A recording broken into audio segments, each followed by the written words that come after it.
pageantry, di ba nag-switch lang ako.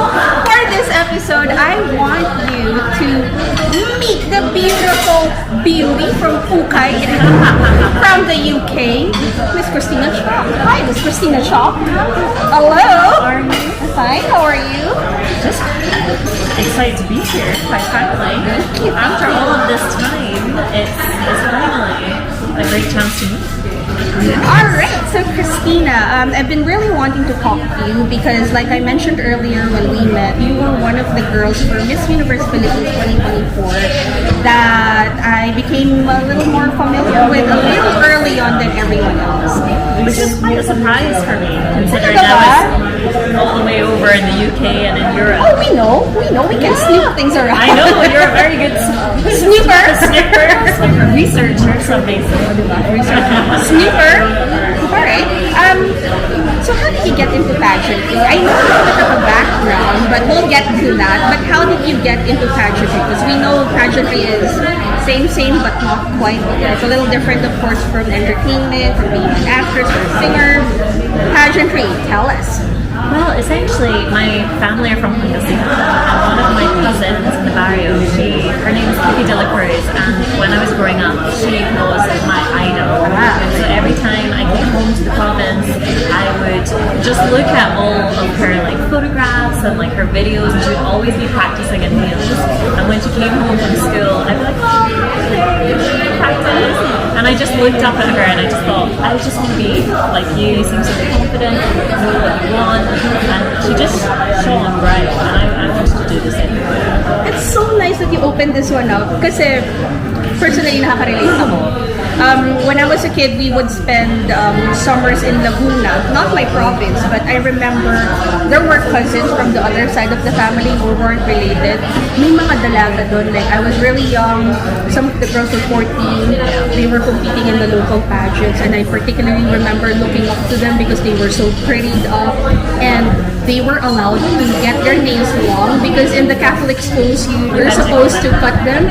And I was like, she has the prettiest nails! So I definitely resonated with just that figure of someone who's a little older, it's a little more shallow, but it's so nice to bring the whole idea of beauty and she just was really encouraging. She's like, Christina, what are you doing? How are you? And then cousins talking to me. Talaga, parang di ba feeling one loser mo? Parang kinakausap ka ng someone na beauty and everything, sophisticated and confident. But of course now is a different story. You are beauty, you are confidence, you are that person. How did you get into that whole development? Because kung pageantry din lang, why haven't we seen you a little earlier here in the Philippines, oh my girl? Goodness. Well, a bit of a secret, I was here about 8 years ago. Okay. And so I studied pharmacology at university. Okay, but my dream was always to perform, to sing, to model, act, although I'm not really that good. And then, so after I graduated, I kind of said, I'm going to go for it. I'm going to go for my dreams, and I flew to the Philippines. And I was like, where do we start? Okay. Oh my goodness. And so I ended up modeling the American tour. I ended up on a teleserie. What teleserie? It was called The Story of Us on Okay. ABS. Malaking bagay yun ah. No, it was Big deal yun ah. It was with Kim Chu and Sian Lin. Hi, Kim! I'm like, hey, Chika and they namin were yung si Kim. They were both so lovely, and the whole team were great. But I have to say that it was the first acting that I've ever done in my life, and wow, what a learning curve. Talaga ba? So yung aspirations mo nun, kasi you mentioned that you studied pharmacology, tama ba? Pharmacology. Tapos yung aspirations mo pala is in entertainment, and then you got into that teleserye. Was that a dream fulfilled, or was that like a sucker punch, like a hard sucker punch for you? I think it was definitely a dream starting to be fulfilled, because I always love performing. I love to share emotions and be able to relate and be able to channel different types of emotion. But I think for me it's more on the kind of singing and songwriting element rather than the acting. But I think by doing the teleserie I really learned how it's not easy. That they train Yeah, I for suppose years. even like the hours are difficult. What else? like learning the script, kind of interacting with all of your cast members, working with producers, trying to channel their vision through a different personality is just fascinating and definitely takes years of work. So I was just so grateful to even be there in the first place. But it kind of got a little bit cut short in the sense that I was supporting myself when I came to the Philippines, and it was amazing that I was getting commercials and teleseries, but I couldn't financially support myself to stay longer because typically in the industry it takes like a few months to get paid, and before I came, I was working as a waitress in a local cafe, and I saved up my money to come here. That disappeared quite quickly. So I ended up I was like, oh my goodness, how am I going to make this work?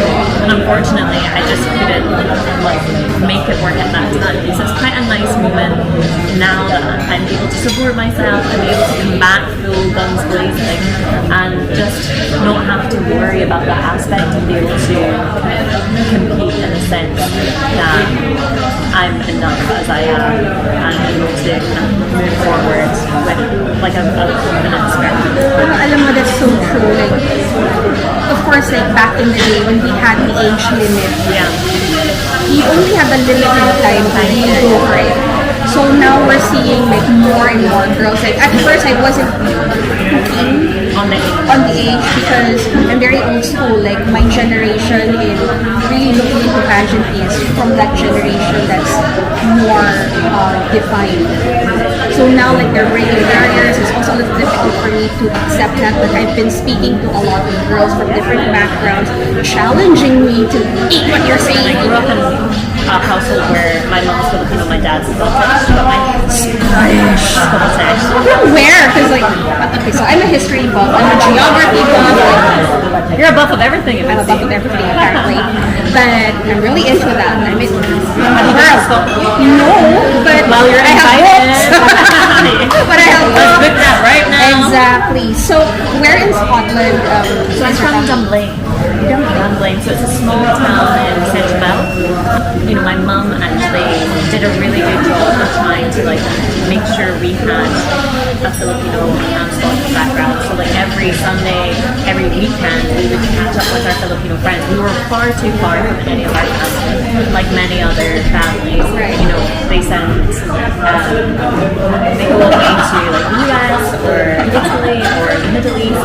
So it's just right. So it's a random country. Right, exactly. Yeah, I feel you. Yeah. Filipinians around, so we would travel for hours to like catch up with each other, even to have some of the delicacies, some of the chili sauces, soy sauces, like all the good stuff.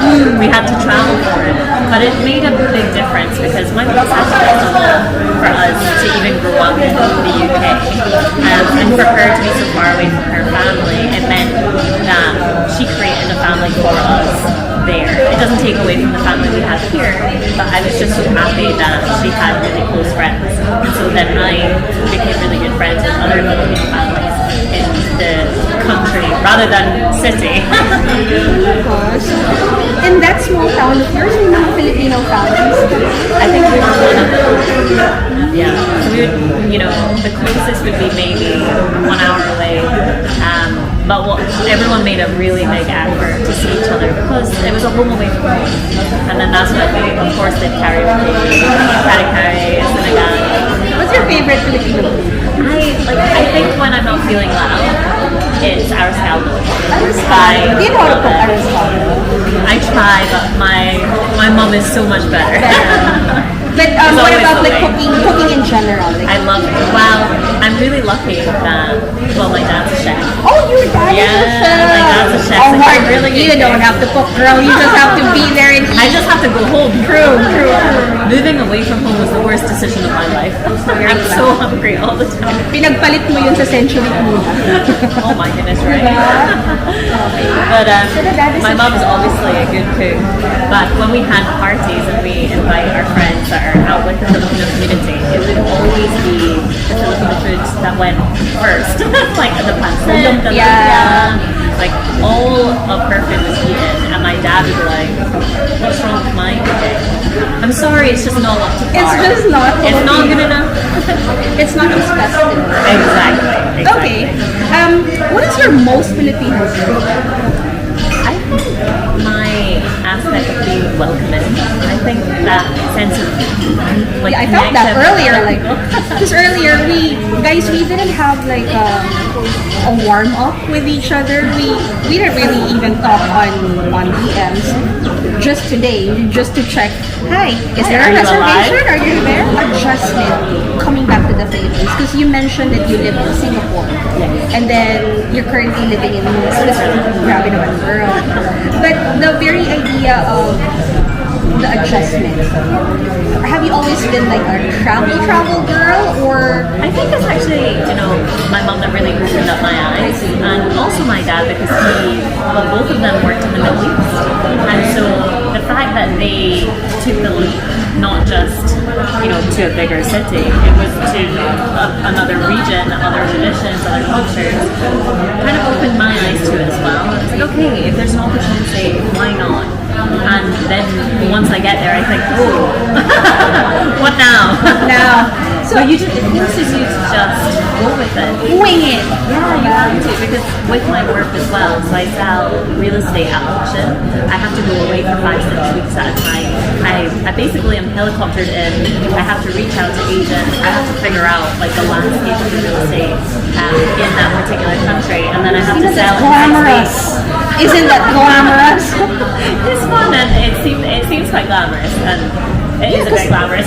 It is glamorous because isn't there like a Netflix show on like selling I property? wish that was me. I wish that were you. It's a little bit like that. I need to step up my fashion, I think, because the selling sunset cast. Well, you are a pageant girl now. So much. So you're a pageant girl now. Exactly. So it turns in both accents, which is fun. So you got into real estate. I assume the real estate you're selling is not just a house in the suburbs. You're selling real high stakes property. Yeah. What do you think is your trait that made you, I would say, successful in that field? As I said, wrapping in my welcoming personality. So nabubudol pala sila lahat sa'yo. I think it's like Pinoy na Pinoy.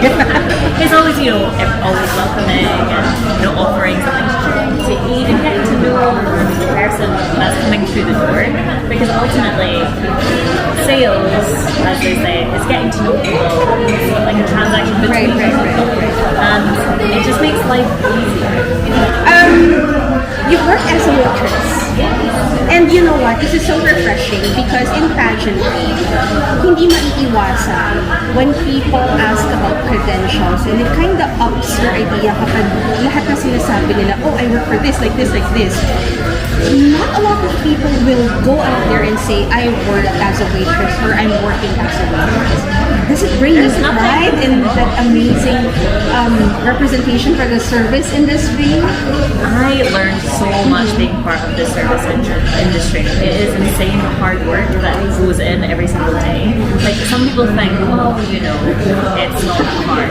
Oh, it is hard. I suppose and so. you are getting the tip of the iceberg for some people. Like you can have some very challenging customers. That it's not because you've done anything wrong, it's just because it's a reflection of their day. And it doesn't make them a bad person, you just probably caught them at a wrong moment where they've erupted and you've had to deal with that. So, it's kind of progressed up my career. The lessons I learned as a waitress really translates into luxury sales as well, because you have to read the person in front of you, make sure that they feel comfortable, ensure that you're addressing all that they need, because at the end of the day you have something to deliver, and that's exactly what you're doing in the service industry, making sure people are comfortable, they feel safe, they're also having a good experience and a good time, and there's so many lessons, and I say to everybody, you have really got to work in the service industry for at least a year or even 6 months. Talk to me a little bit about how you got into the camp, because the camp here in the Philippines, they don't really take in a lot of girls.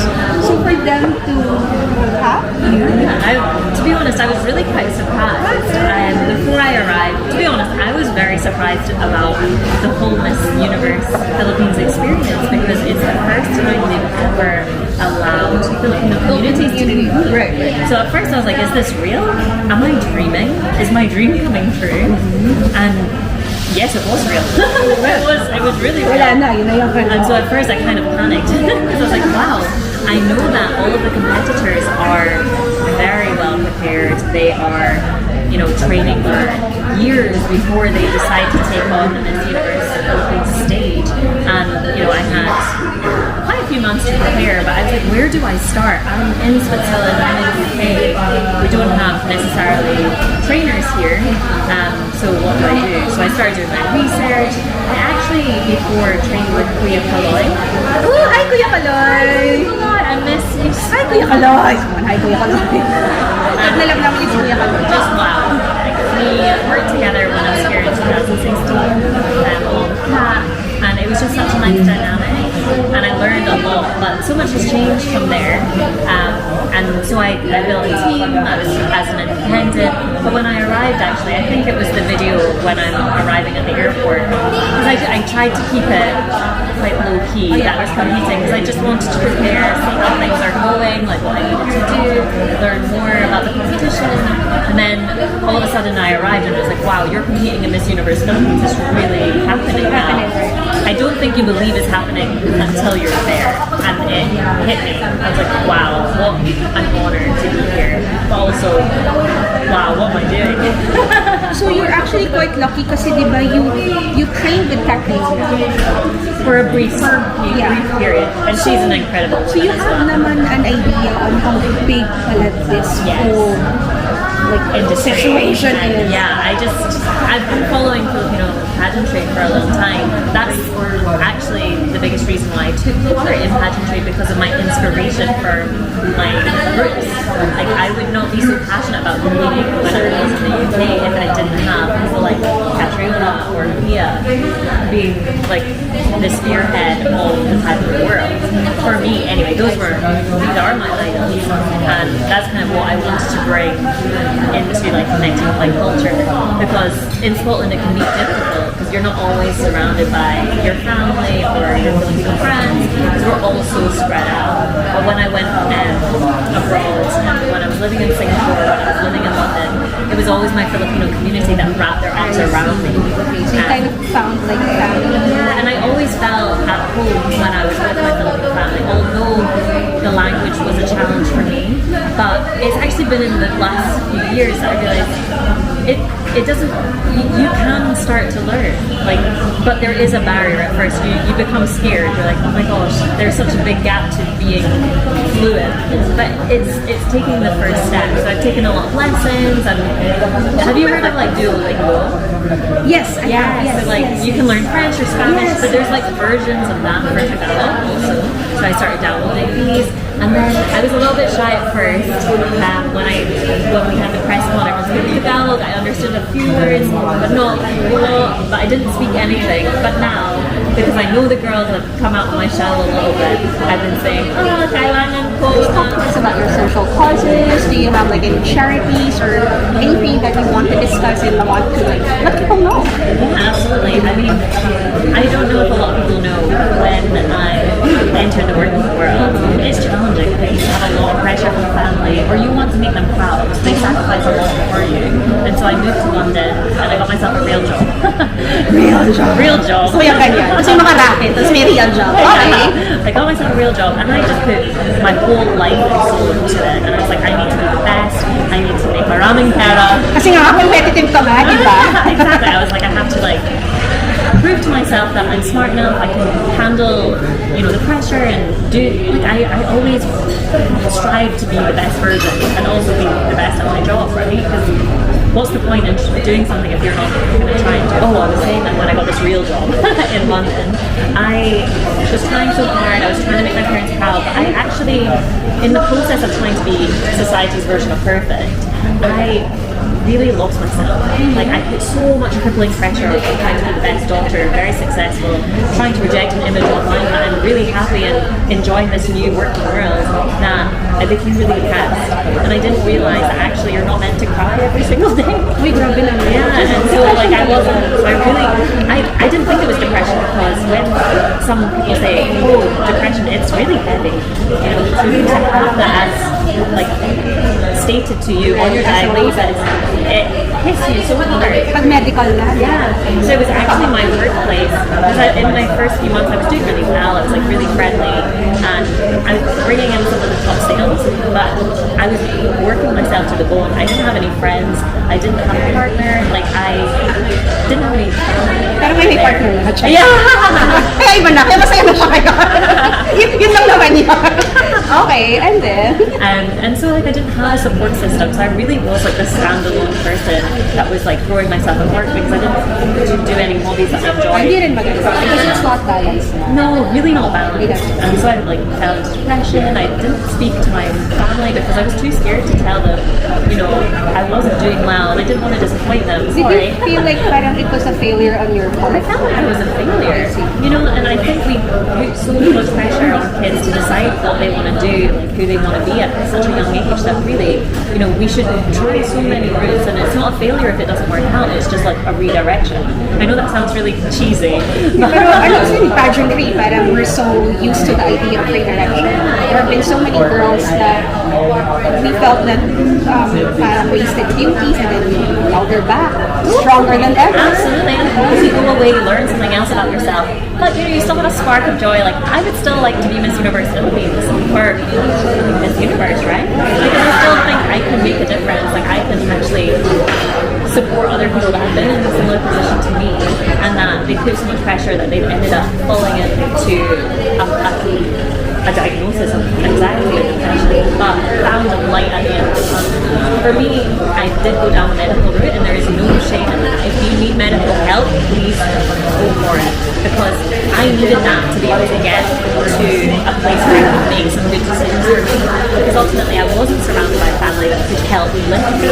So by going down the medical route, that really did support me. It's not for everyone, but do what you need to do to get better, because the world is there for you. So I actually started a group called Self-Esteem Ladies, and so it was like a group that supported women to share their struggles and work towards common goals. And over the years, it's kind of like transformed. First, it started as 12 women having a glass of prosecco and cheese and sharing what's happening. Just kind of relaxing and just seeing exactly what's going on. We were, you know, a majority of us had moved countries. We were alone. We were trying to figure out how to navigate the career corporate ladder, as well as like trying to find love, or even like how to reconnect with family members that are so far away and just not Siyempre, when you look at the person, hindi mo naman agad masasabi that that person is clinically depressed and things like that. Thank you for talking about this. Yeah. But I do have like very curious questions. Yeah, because growing up, I always thought I was depressed, but that's probably like growing up emo. I mean, that's probably like one of never know. It could be like early stage. Because in my generation, of course, they never really got to talk about this, like that. So, if I may ask, when you say you were at your like lowest low, like how did you figure out that that was you needed help? That was like super low now. I think, well, it was actually my work that recommended that I go see a doctor. So like when you're in it, it's really hard to know that Christina, were you like absent all the time? Were you so I had high functioning? So I was high functioning, but also like I became like, you could see in my personality like that brightness or like my aura had changed, and I would be really anxious, I'd be jumpy, like they wouldn't know, but I would go to the bathroom and I would cry, and then I would come back, and you could probably see that I was upset. So I probably should have quit. So hindi mo talaga naisip na? Filipino. Yeah, but I was determined to like make it. You know, like to Power make them through. they power through. Like there's nothing wrong. It's just a phase.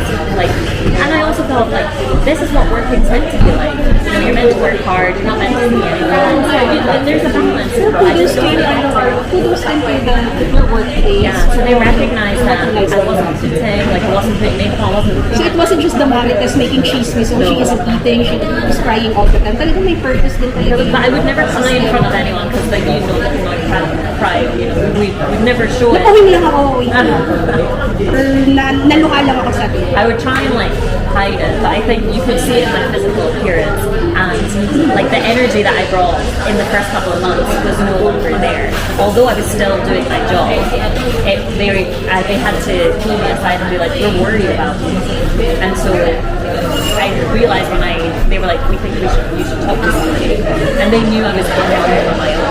So like they never saw me with any friends or I didn't have any plans. So they could see that I wasn't happy. But they were very supportive and said, "Okay, I think you should take some time off and speak with somebody." And then it was when I was speaking with the doctor, they said, "You know, how do you feel? Like when was the last time you were happy?" Sorry. And then I was just like, I can't remember. Like I don't. Sorry. If you don't want to talk about it, No, it's important. It's important because I think so many people don't realize that you shouldn't be crying every day, and also there should be moments of brightness over periods of months or weeks. Like when the doctor asked when was the last time you were happy, and I said I can't tell you. Like I don't have that period where I'm consistently feeling good about myself. And they're like, that's not normal. And that was when I realized that, oh, maybe I'm not okay. I would have never admitted that I wasn't okay taking myself there.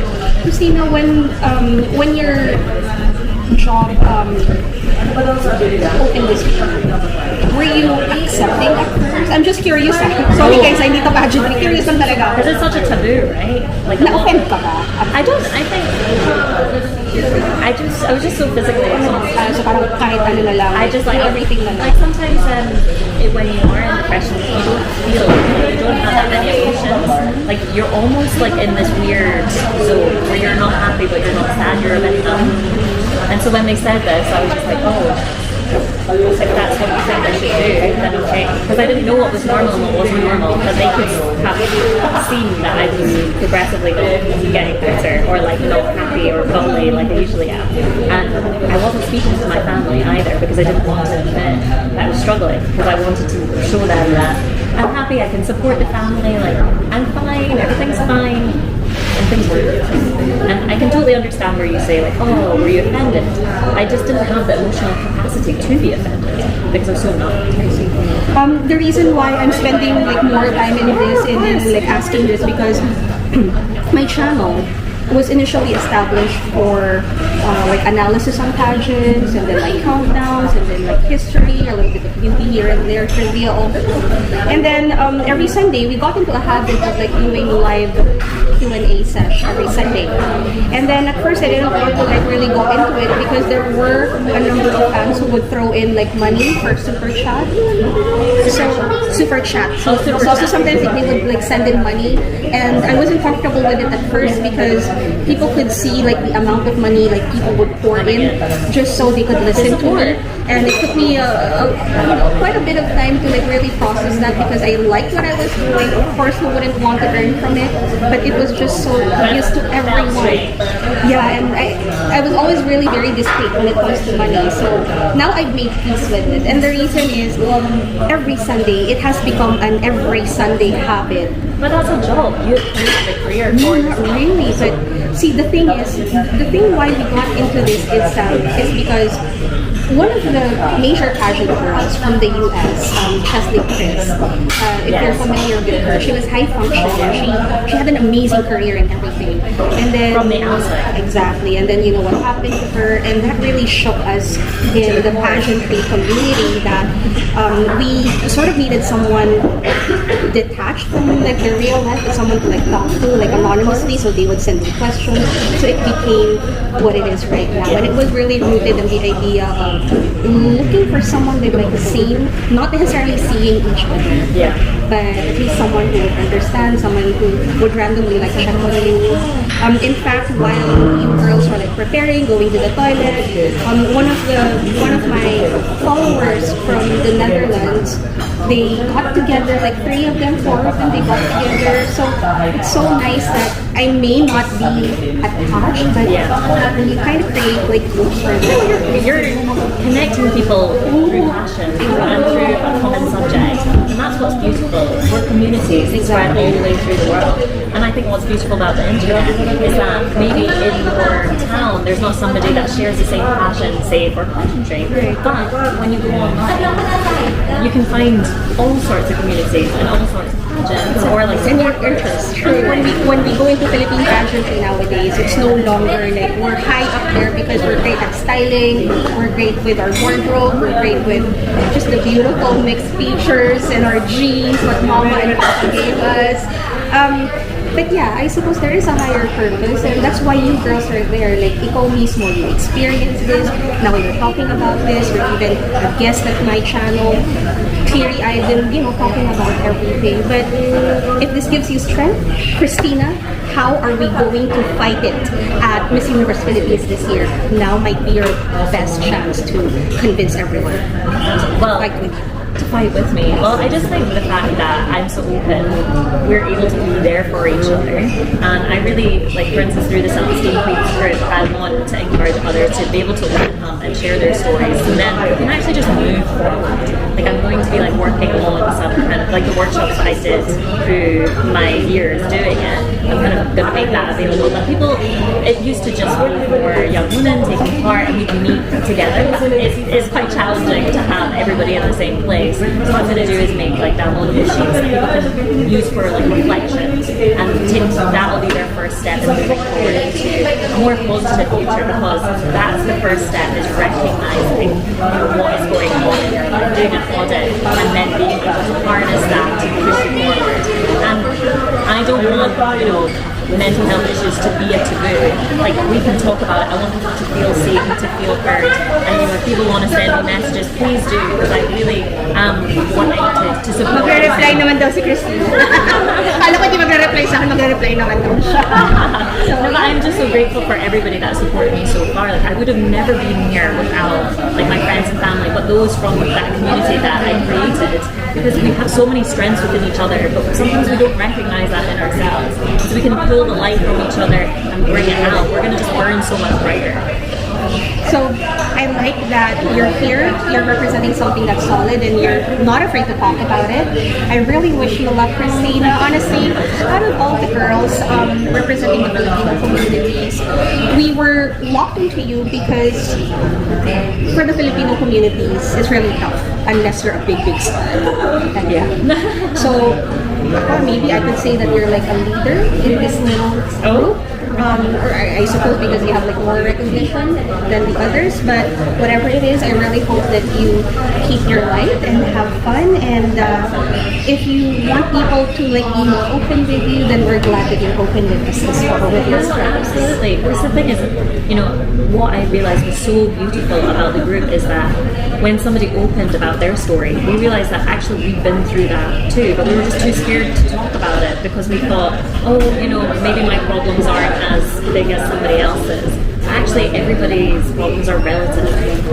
What you're experiencing is a Salamat, lucky. Beautiful. Thank you. Thank you. Salamat.